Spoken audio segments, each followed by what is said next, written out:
mengambil kesimpulan keyakinan kelas apa saja yang kita akan terapkan di dalam kelas. Jadi untuk membuat keyakinan kelas, Bu Guru minta bantuan dari kalian ya. Jadi Bu Guru minta masing-masing orang menuliskan keyakinan apa yang kalian inginkan yang ada di dalam kelas ya. Oke, Bu Guru minta bantuannya. Dodo, tolong bagikan, kemudian Karen, tolong bagikan sticky note-nya ya.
Oke, semuanya sudah ya.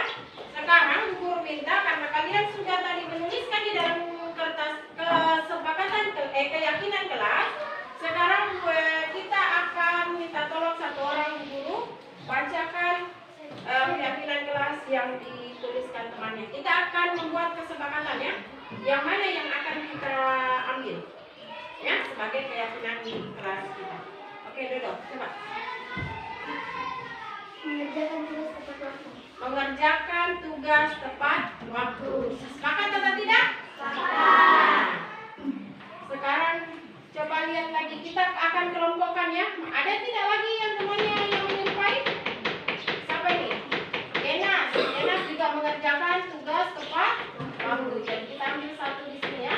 Ini kita sepakat ya.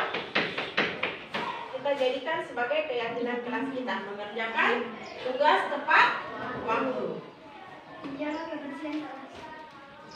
Bagaimana? Kita mau ambil juga sebagai keyakinan kelas kita? Oke? Berarti menjaga kebersihan kelas. Ibu guru minta tolong lagi bergantian dengan Dodo. Saya, Bu. Siapa? Mesia, ayo. Ini tadi sudah sama ya. Jadi ini kita sudah karena sama, jadi hanya satu saja yang kita ambil ya. Ada lagi yang berbeda? Sopan dan santun dari siapa ini? Keren. Keren. Harus sopan dan santun. Atau biasa kita sebut dengan apa? 3 atau 5 senyum, salam, sopan dan santun ya. Menerapkan 5 S. Ini bisa kita ambil kesimpulannya. Sopan dan santun itu sama saja kita ambil kesimpulan menerapkan 5 S ya. Salam, sopan, santun, sapa, dan ini siapa lagi? Mengerjakan sama toh. Jadi kita kelompokkan yang sama kok ambil nah. Ini sama ya. Siapa lagi? Keren. Coba, Keren. Coba lagi. Coba cari temannya yang mana yang beda. Berdoa sebelum dan sesudah belajar. Oke. Ini sampai ke Arel. Iya, Arel. Oke. Tempel. Ada lagi? Ada tidak yang sama lagi? Apa? Datang tepat waktu di dalam kelas. Datang tepat waktu. Oke, ada tidak datang tepat waktu? Di situ? Oke, kita sepakat atau tidak untuk tema kelas kita? Sepakat. Oke.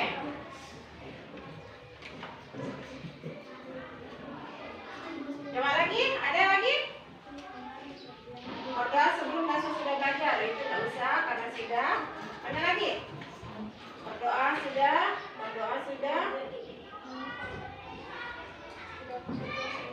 Berdoa sebelum makan, sama saja. Kita ambil kesimpulan saja ini ya.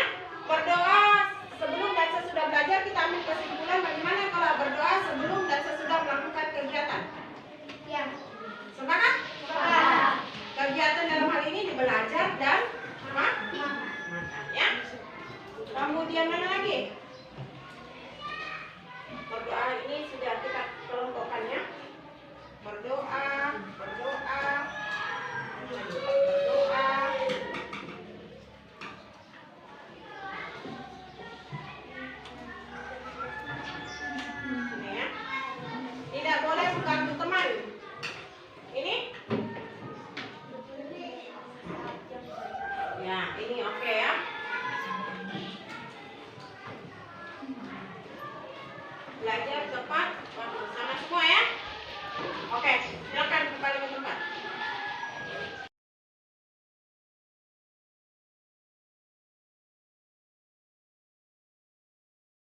Disilakan.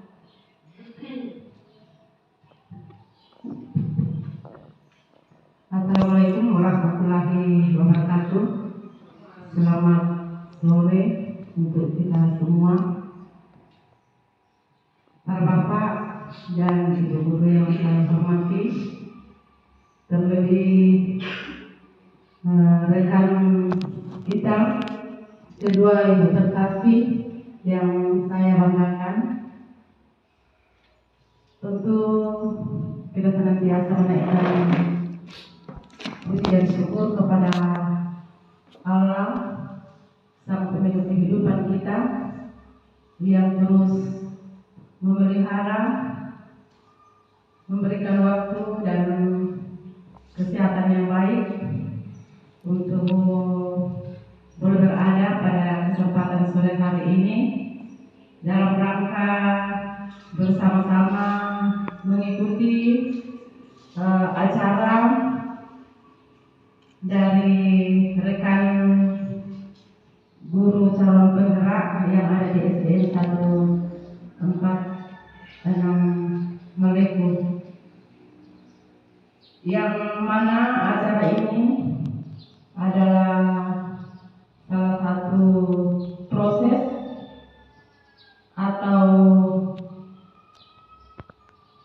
hal mutlak yang harus mereka lakukan sehubungan dengan proses perjalanan calon guru penggerak yang akan nantinya, ya, dengan harapan kita yang akan nantinya akan menjadi guru penggerak. Nah, kehadiran Bapak dan Ibu ini tak lain adalah sebuah dukungan positif bagi rekan kita berdua. Nah, karena itu, ya, saya selaku penanggung jawab di tempat ini menyampaikan terima kasih kepada kita sekalian yang boleh menyempatkan diri untuk hadir mengikuti acara ini. Harapan saya kita semua boleh mengikuti acara ini sampai selesai nantinya. Demikian barangkali yang bisa saya sampaikan. Atas perhatian kita saya ucapkan terima kasih. Mohon maaf atas segala kekurangan di dalamnya.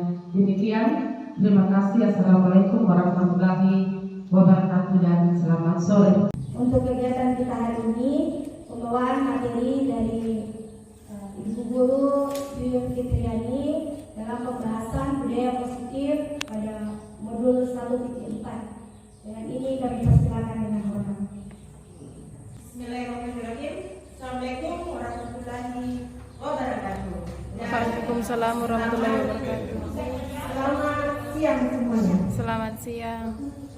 Hebat. Mari belajar bersama, berkolaborasi, saling mendukung demi mewujudkan disiplin positif di sekolah tercinta kita.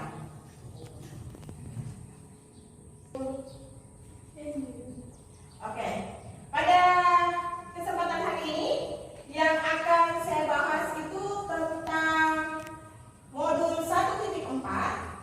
Dalam modul 1.4 itu ada 7 materi yang akan kita bahas bersama-sama. Yang pertama itu perubahan paradigma belajar, yang kedua disiplin positif, yang ketiga kebutuhan dasar manusia, yang keempat motivasi perilaku manusia, yang kelima posisi kontrol restitusi, yang keenam keyakinan kelas, dan yang terakhir segitiga restitusi. Oke, sebelum kita lanjut ke materi berikutnya, saya ada sedikit permainan. Nama permainannya adalah cobalah buka. Jadi dalam permainan ini saya minta kerjasama dari Bapak Guru hebat untuk kita bekerja sama melakukan permainan cobalah buka. Jadi ada 2 peran dalam hal ini, ya. Ada yang berperan sebagai A dan ada yang berperan sebagai B. Jadi yang berperan saya sedikit menjelaskan, ya. Jadi itu anggap kalian mengepalkan tangannya sampai sekuat-kuatnya. Anggap yang kalian kepal itu adalah salah satu bayangan bahwa kalian menyimpan sesuatu yang sangat berharga di dalam kepalan tangan Anda. Anda perlu menjaga benda tersebut sekuat tenaga karena begitu pentingnya untuk kehidupan Anda. Jadi peran A, dia menggenggam kuat sebuah rahasia, ya. Kemudian yang bagian B, yang bertindak sebagai B, dia sebagai orang yang berusaha untuk membuka kepala tangan si A. Kalian bisa membuka kepala tangan A dengan berbagai macam cara, ya. Bisa menghagi, memarahi, membujuk, mengintimidasi, bahkan bisa juga menawari uang atau sesuatu barang yang mungkin diminati oleh si A. Kemudian apakah nanti si A itu terbujuk atau tergoda tidak dengan usaha Anda untuk melakukan sesuatu agar si A itu apakah nantinya bisa atau tidak? Dari kegiatan ini ada muncul, ya, nanti berbagai pertanyaan. Yang pertama, apakah Anda atau B membuka kepala tangan Anda? Mengapa? Apa alasannya Anda atau B membuka kepala tangan Anda? Yang nomor 2, apakah Anda atau B menutup kepala tangan Anda? Mengapa? Apa alasan Anda atau B tetap menutup kepala tangan Anda? Kemudian yang ketiga, dalam kegiatan ini sesungguhnya siapa yang memegang kendali atau kontrol untuk membuka atau menutup kepala tangan? Oke, sudah paham? Jadi untuk itu saya minta kesediaannya para guru-guru hebat. Ada 2 yang bertindak sebagai A dan bertindak sebagai B. Kita mulai coba ya. Lakukan permainan ini, cobalah buka. Bisa? Bisa? Bisa saya minta kesediaannya untuk berdiri? Oke, terima kasih. Kita mulai ya. Saya mulai. Siapa yang A? Angkat tangannya. Yang A. Semua. Yang A, semua yang A angkat tangannya. Saya minta yang A angkat tangannya. Oke. Semua yang A sudah paham tugasnya A apa? A mengepal tangan sekuat-kuatnya. Yang bagian B? Yang bagian B? Siapa? Bisa angkat tangannya yang B? Oke.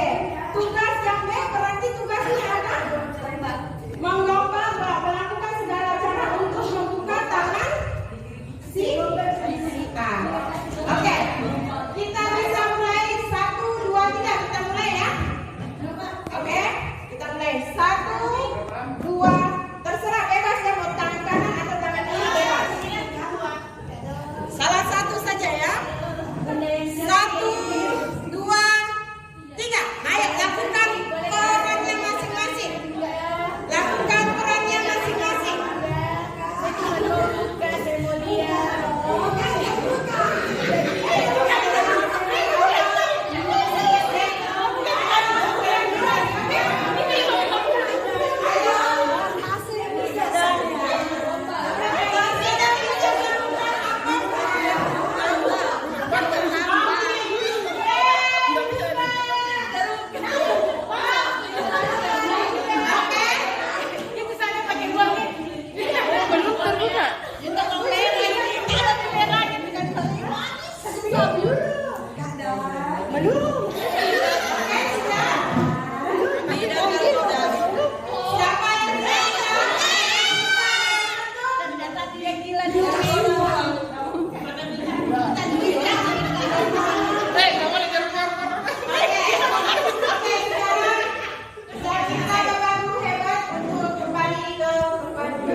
mewujudkan profil pelajar Pancasila. Seperti yang kita ketahui bersama bahwa kurikulum sekarang adalah kurikulum merdeka, jadi nilai-nilai universalnya itu berkaitan dengan profil pelajar Pancasila. Kemudian yang berikutnya disiplin positif, tadi ini sudah dibahas oleh Bu Uli.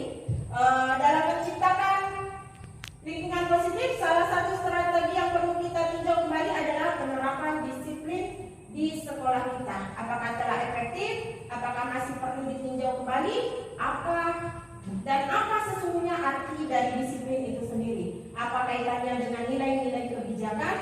Kebanyakan guru sangat tertarik dengan topik pembahasan tentang disiplin karena mereka berpendapat bahwa kalau saja anak-anak bisa disiplin, pasti mereka akan bisa belajar.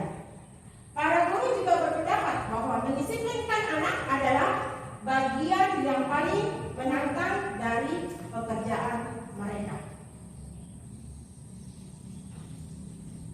Kemudian makna dari disiplin positif.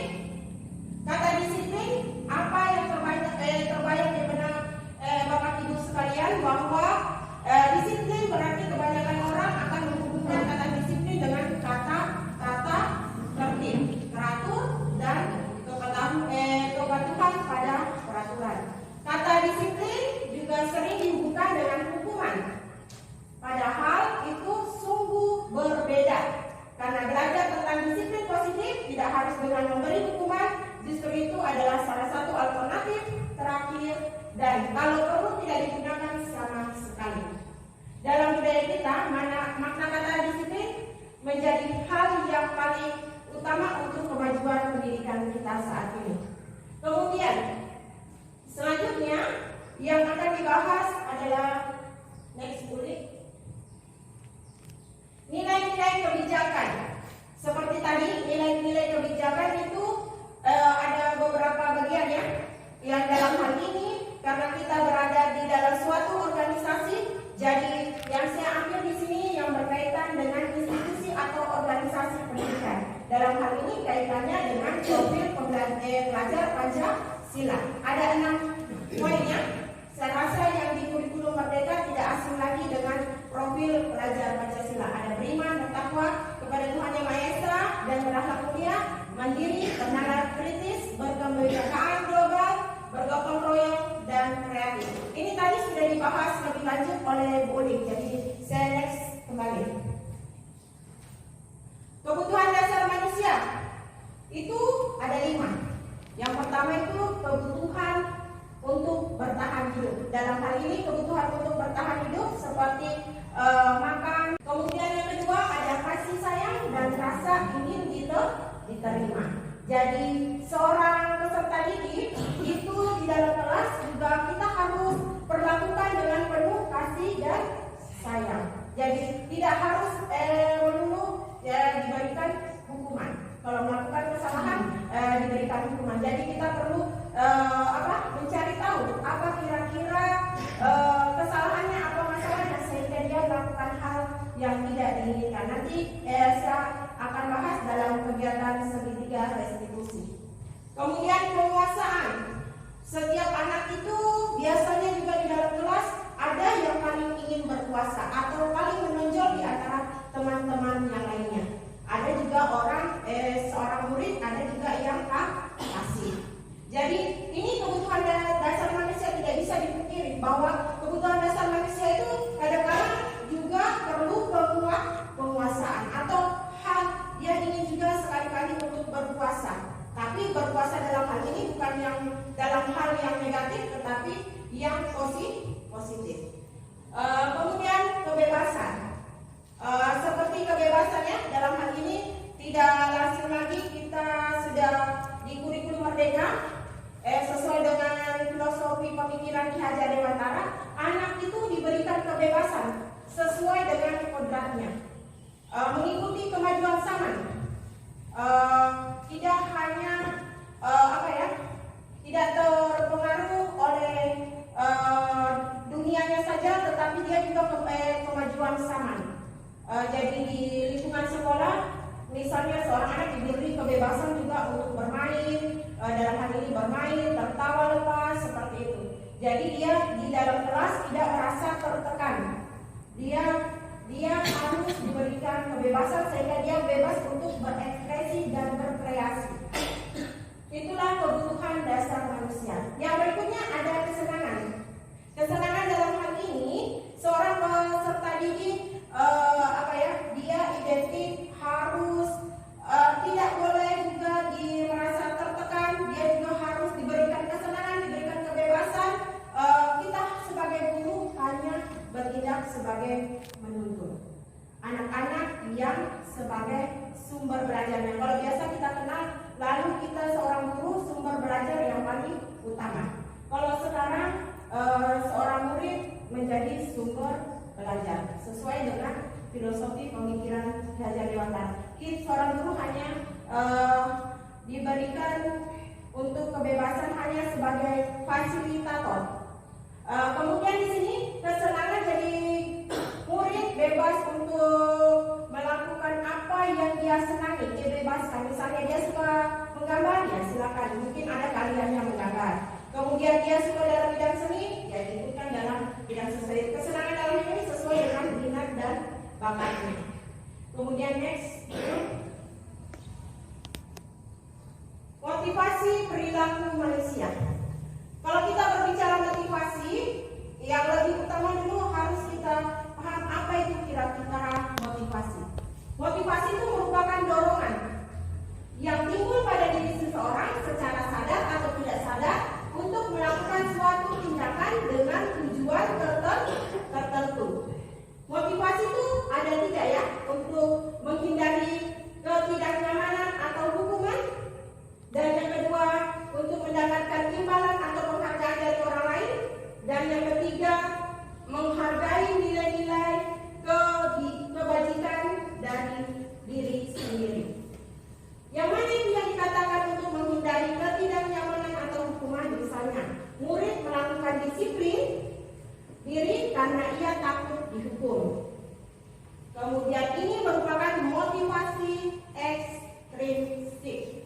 Jadi dia bukan berasal dari diri sendiri, tetapi dia masih terpengaruh oleh orang lain, seperti itu. Kemudian untuk mendapatkan imbalan atau penghargaan dari orang lain, murid melakukan disiplin diri karena ingin mendapatkan imbalan. Ini merupakan motivasi ekstrinsik. Jadi seperti yang disampaikan Bu Uli tadi, ternyata selama ini yang saya lakukan juga mungkin salah ya. Jadi kadang kalau kita melakukan siswa yang cepat mengumpulkan tugas atau kelompok yang tepat, kita berikan penghargaan, misalnya memberikan penghargaan sebuah pulpen atau kalau mungkin sebuah aplaus sudah terbiasa. Ternyata itu juga hal yang kurang tepat. Sesuai ini baru saya dapatkan setelah seperti yang dikatakan Bu Uli tadi, setelah kita mempelajari tentang motivasi perilaku manusia. Yang berikutnya menghargai nilai-nilai kebijakan dari diri sendiri. Jadi ini yang paling utama ya, menghargai nilai-nilai kebijakan diri sendiri. Jadi murid melakukan disiplin diri karena sadar akan nilai kebajikan dirinya.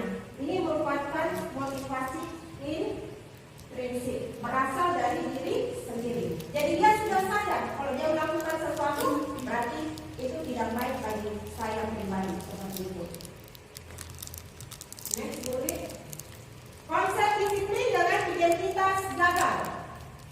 Ini kalau dikatakan identitasnya gagal ya, berarti tidak berhasil. Seperti hukuman. Hukuman itu dikatakan gagal karena sifatnya dia itu yang menyakitkan. Misalnya, Kevin, kenapa kau datang terlambat? Sekarang coba keliling lapangan 2 kali. Itu merupakan hukuman atau konsekuensi? Hukuman. Karena itu menyakitkan mungkin bagi peserta didik yang mendengar. Nanti dijelaskan lebih lanjut ya. Murid setelah kita melakukan hukuman pasti murid merasa takut. Ya. Kemudian sifatnya juga memaksa. Kemudian murid menyembunyikan diri. Kemudian sifat penghargaan. Sifat penghargaan itu ternyata sifatnya tidak efektif atau tidak baik untuk berkaitan dengan motivasi. Kenapa dikatakan tidak efektif? Mungkin seperti ini ya. Jadi kalau kita memberikan penghargaan kepada murid, suatu saat murid tersebut, misalnya dia pertama kali selesai mengumpulkan tugas, karena kita biasa memberikan penghargaan, murid tersebut setelah kita tidak memberikan penghargaan, dia berkurang motivasinya lagi. Jadi itulah yang dimaksud tidak efektif atau merusak hubungan. Di dalam kedua, merusak hubungan atau sifat diri. Misalnya kalau kita memberikan penghargaan, pasti yang tidak mendapat penghargaan pasti juga ada muncul rasa iri kepada teman yang iri. Kalau yang bersifat positif tidak masalah, tapi kalau yang negatif itu yang berbahaya. Yang positif misalnya saya juga harus lebih unggul dari temannya dengan cara apa? Belajar. Itu saya rasa yang positif. Seperti itu. Kemudian mematikan kreativitas. Yang mana dia masih dengan mematikan kreativitas? Dalam hal ini misalnya ada salah satu murid saya berhasil. Kemudian setelah dia tidak berhasil atau tidak mendapatkan penghargaan, dia malas lagi untuk berkreasi karena sudah dia diberikan penghargaan. Jadi itu namanya mematikan kreativitas. Kemudian yang berikutnya menghukum dengan sistem ranking. Makanya sekarang kalau tidak salah di kurikulum 2013 tidak ada lagi sistem rankingannya. Jadi itu kenapa tidak lagi dikasih menghargai sebuah rankingan. Jadi ternyata itu tadi tidak efektif bagi siswa. Kemudian yang berikutnya merampas hak untuk menghargai dirinya sendiri. Apa yang dimaksud dengan merampas hak menghargai dirinya sendiri? Dalam hal ini misalnya tadi seperti dia mendapat penghargaan hari ini, kemudian besok tidak mendapat penghargaan, dia berarti kalau tidak mendapat penghargaan dia sudah malas menghargai dirinya sendiri. Oh, saya sudah merasa gagal, jadi saya itu sudah timbul, berarti dia tidak menghargai diri sendiri, dia sudah turun motivasinya. Kemudian itulah tadi konsep disiplin dengan identitas gagal. Kemudian yang berikutnya konsep disiplin dengan identitas sukses. Misalnya, yang sukses itu yang bagaimana? Yang dimaksud sukses itu ada konsekuensi dan ada restitusi. Konsekuensi, misalnya penguatannya itu jangka pendek. Kemudian perlu monitoring berkelanjutan. Stimulus, ada stimulus dan respon. Murid memahami peraturan, kemudian kehilangan waktu untuk merenungi kesalahan. Kalau restitusi, murid bertanggung jawab untuk perilakunya. Kemudian fokus pada pemecahan masalah jangka panjang, bukan jangka pendek seperti konsekuensi. Kemudian murid menghormati dirinya dan orang lain. Kemudian murid bersemangat memperbaiki kesalahan. Jadi itulah perbedaan konsekuensi dengan restitusi. Untuk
Yang pertama itu sebagai pengukur.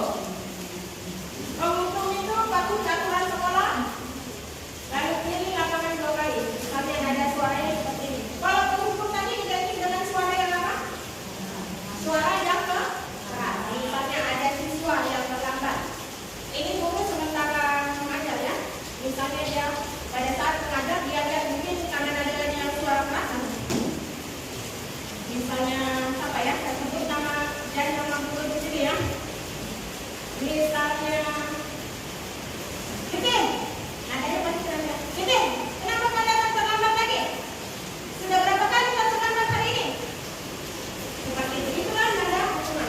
Sekarang coba lakukan keliling lapangan 2 kali. Pasti anak sudah merasa bersalah. Itulah yang dimaksud dengan hukuman. Jadi dia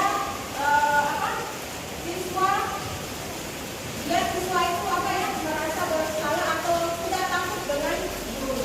Kemudian pembuat merasa bersalah itu nadanya berapa kali harus memberitahu kamu, berapa kali guru harus memberitahu kamu, guru kecewa sama kamu. Kalau kau sering terlambat terus, nanti guru mendapat teguran lagi dari kepala sekolah. Atau kamu tidak kasihan dengan guru, setiap kali harus kena teguran dari kepala sekolah. Mungkin seperti itu. Berarti kalau seperti itu membuat merasa bersalah, murid akan merasa bersalah. Kemudian teman, kalau teman ayolah yang tertib, buat guru bangga. Kali ini tidak apa-apa kami salah. Dan pemantau, ini pemantau seperti yang dikatakan Bu Uli tadi. Saya secara pribadi pasti sebelum masuk ke belajar materi ini saya ada di pemukul dan membuat merasa bersalah. Tidak pernah itu sampai ke manajer karena manajer itu tahapnya apa ya, luas, harus memiliki orang kesabaran. Kemudian pemantau yang dibilang tadi, yang mungkin yang pemantau itu guru kelas awal biasa sering menjadi pemantau bagi murid-muridnya. Kalau manajer ya ini yang kita sebagai guru hebat, inilah yang setelah belajar inilah yang diharapkan ke depannya agar kita bisa bagaimana posisi kontrol seorang guru itu bisa meningkat bukan sebagai penghukum saja atau membuat merasa bersalah, tetapi meningkat menjadi seorang manajer. Nanti akan apa itu yang bagaimana itu yang manajer nanti ada di segitiga institusi ya. Lanjut berikutnya. Ini yang saya bilang tadi.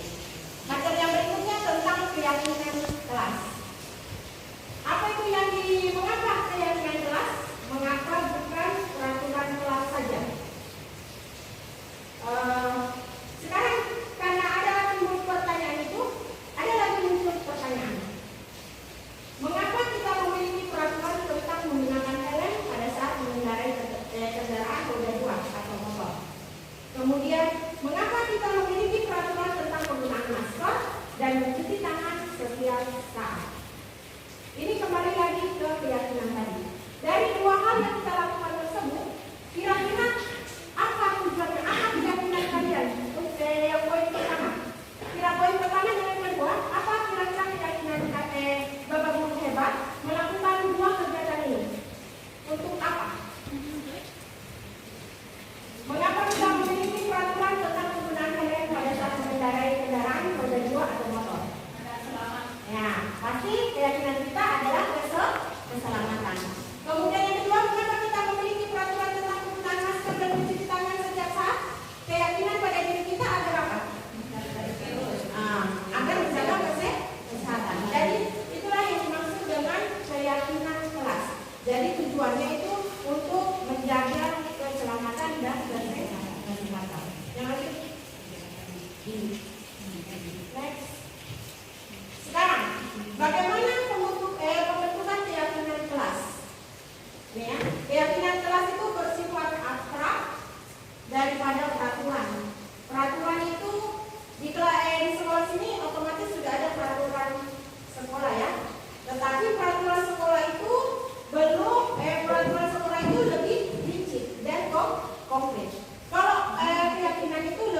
positif. Seperti saling menghormati. Bukan kalimat-kalimat yang negatif, misalnya dilarang, dilarang ribut, tidak boleh buang sampah sembarangan. Itu adalah kalimat yang negatif. Kemudian yang berikutnya, keyakinan kelas hendaknya tidak terlalu banyak sehingga mudah diingat dan dipahami oleh seluruh warga sekolah. Keyakinan kelas sebaiknya sesuatu yang dapat diterapkan di lingkungan kelas atau sekolah. Berikutnya, semua warga kelas karena itu berkontribusi dalam membentukkan keyakinan kelas lewat kegiatan curah pendapat. Kemudian bersedia meninjau kembali keyakinan kelas dari waktu ke waktu. Jadi dari setelah kegiatan ini nanti Bapak Guru hebat harapkan di dalam kelas masing-masing bisa membuat sebuah keyakinan kelas yang dipajang di dalam kelas. Apa contoh seperti apa nanti keyakinan kelas itu akan nggak sulit ya, seperti yang saya sudah lakukan di dalam kelas. Ini adalah salah satu contoh kegiatan membuat keyakinan kelas. Gimana? Guru dan siswa membuat keyakinan kelas. Yang pertama yang dilakukan, karena di sekolah ini pasti sudah ada tata tertib. Tata tertib itu juga sudah terpajang di dalam kelas. Ya, berdiskusi tentang peraturan. Kemudian setelah kita mengetahui apa saja peraturan yang ada di sekolah kita, kemudian yang berikutnya siswa itu diminta untuk merumuskan peraturan menjadi sebuah keyakinan. Tadi contohnya kalimatnya harus coba kalimat yang positif, misalnya saling menghormati. Kemudian yang berikutnya setelah menyusun, siswa diminta untuk menegakkan keyakinan kelas. Seperti itu. Ini yang saya terapkan di dalam kelas ya. Nanti guru-guru hebat bisa juga menerapkan di dalam kelas, kemudian dipajang di dalam kelas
Segitiga yang berikutnya tadi, sisi yang ketiga adalah validasi tindakan yang salah. Perlu Bapak Ibu hebat ketahui bahwa kegiatan ini bukan dilaksanakan pada saat jam pembelajaran, bisa dilaksanakan pada saat jam bermain atau pada saat pulang yang waktu selanjutnya. Oh, berarti beberapa kegiatan hari akan ada sama tahun dan juga di kira-kira kalau mau Ini sesi yang kedua tadi dari segitiga restitusi adalah menanyakan keyakinan.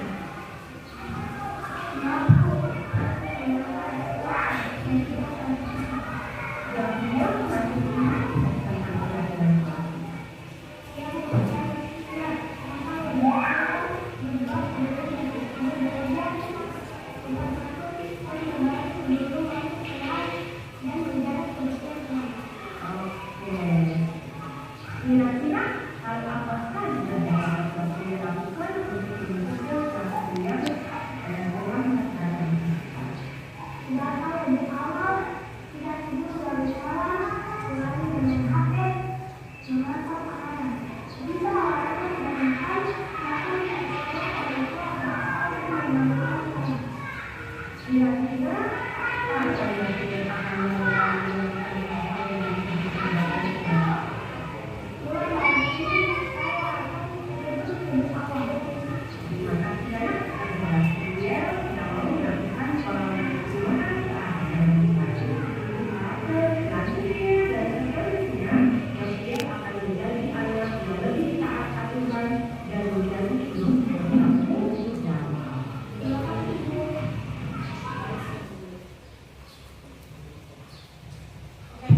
Itu tadi contoh kecil dialog yang berkaitan dengan segitiga restitusi.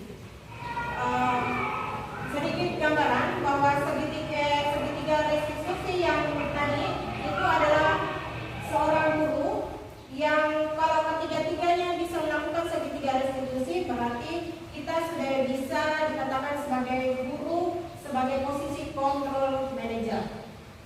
Jadi dalam posisi kontrol tadi yang kelima itu posisi manajer adalah posisi yang paling teratas. Saya secara pribadi pada saat belum melakukan atau belum bertemu dengan modul 1.4 seperti yang sudah diceritakan Buli, kemudian saya tadi sempat menunjuk, saya secara pribadi masih berada sebagai posisi penghukum 1 dan 2 ya, penghukum dan pembuat merasa bersalah. Nanti setelah ada segitiga restitusi, saya baru tahu kok ternyata ada yang namanya segitiga restitusi dan ada juga ternyata ada juga 5 posisi kontrol guru. Selama ini saya belum pernah mendengar sama sekali. Jadi dalam modul 1.4 ini ada hal-hal baru memang yang kita dapatkan, terutama saya secara pribadi mungkin juga boleh baru mempelajari.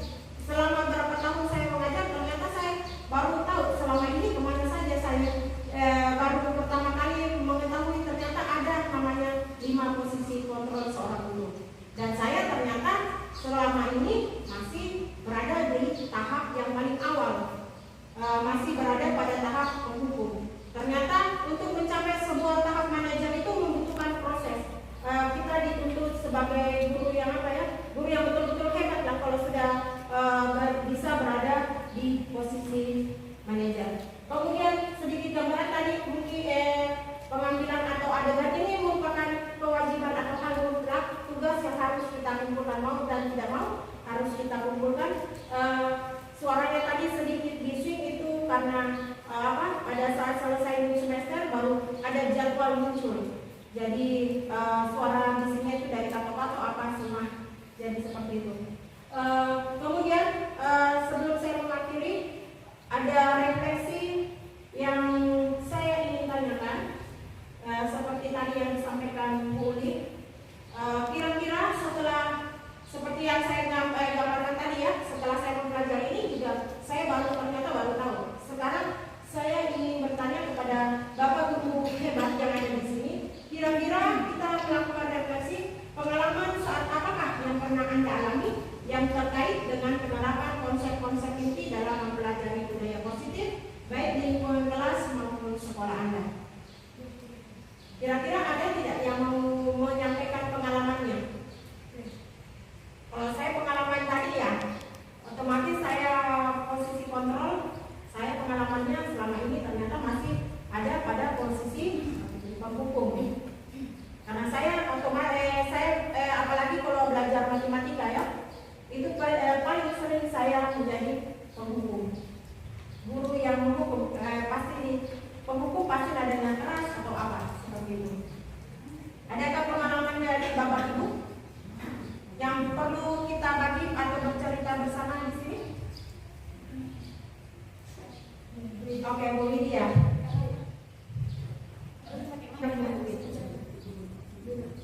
Ya, terima kasih atas kesempatannya. Saya ingin menceritakan sedikit pengalaman saya di kelas. Ini tadi kalau saya lihat dari paparan dari Ibu Yuyun tentang motivasi perilaku manusia.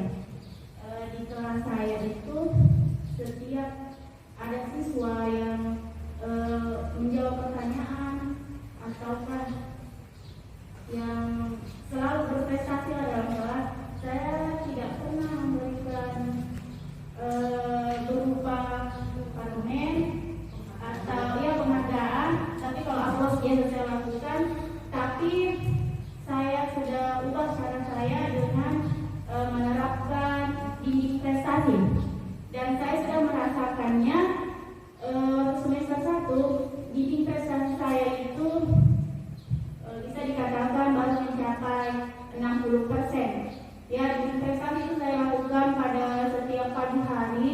Di situ saya memberikan pertanyaan kepada anak-anak tentang materi yang telah saya berikan hari kemarin. Ya, jadi di situ anak-anak mau maju dirinya untuk belajar di rumah. Dan semester 2 ini baru 2 minggu, anak-anak setiap pagi sudah meminta kepada saya, Bu, dinding prestasi lagi, Bu. Jadi di situ saya merasa termotivasi dengan dinding prestasi yang saya lakukan selama ini. Apalagi anak-anak yang kurang aktif, saya lihat sekarang sudah aktif karena adanya dinding prestasi. Jadi mungkin itu sekian pengalaman dari saya. Mudah-mudahan ini sudah benar, dan ataukah kalau memang kurang tepat bisa Ibu Yuyun koreksi lah. Ya, terima kasih. Terima kasih.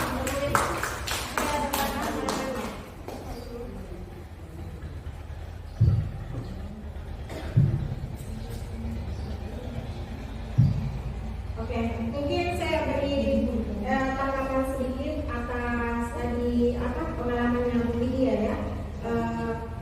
Terus terang saya memberi aplaus juga untuk Bu Lydia. Jadi bentuk penghargaan kepada seorang siswa itu bukan hanya saja dalam bentuk barang atau dalam bentuk ucapan seperti yang dilakukan oleh Bu Lydia tadi. Salah satu juga untuk motivasi siswa agar dia lebih semangat untuk belajar. Mungkin seperti pengalaman saya tadi secara pribadi itu, selain biasanya memberikan aplaus, juga memberikan jempol, memberikan tepuk salut, itu biasa juga. Mungkin guru-guru yang lain juga sudah biasa melakukannya. Tapi kalau terus terang yang sampaikan oleh Bu Lydia, mungkin saya tidak pernah saya lakukan, tapi tidak ditempel di dinding.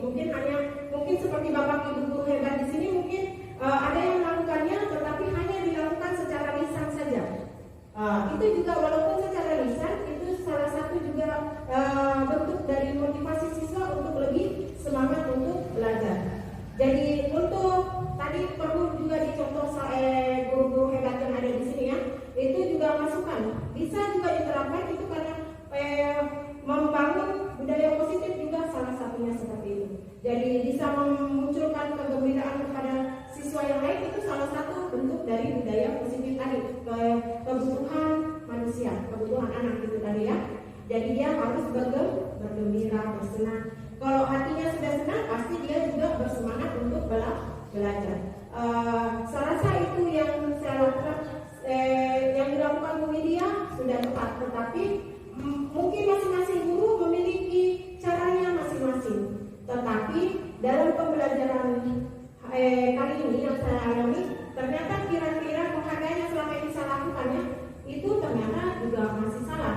Ada tadi, bukannya salah ya, tetapi ada juga dampak negatifnya, tetapi ada juga dampak positifnya. Jadi tinggal kita sebagai guru-guru hebat di sini, bagaimana kira-kira kita mewujudkan motivasi peserta didik kita itu agar kedepannya pasti kita ingin melihat peserta didik kita itu bukan hanya unggul dalam bidang ilmu pengetahuan, tetapi juga dalam bidang non pengetahuan kurikulernya ya. Apa salahnya kalau kita memberikan motivasi? Selama itu bersifat positif, ayo kita lakukan.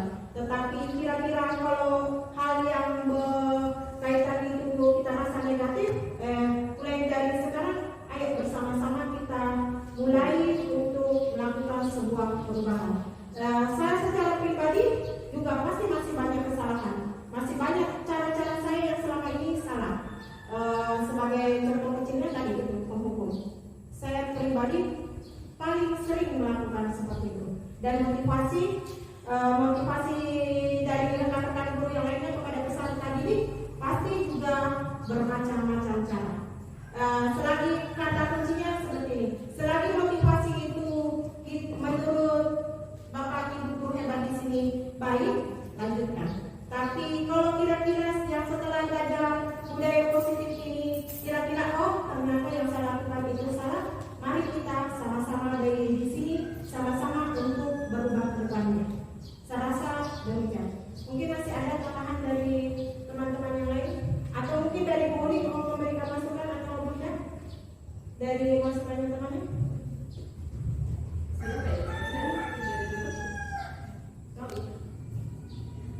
Oke, baik, terima kasih. Demikian tadi pemaparan materi dari Ibu Yuyun tentang budaya positif, aksi nyata modul 1.4.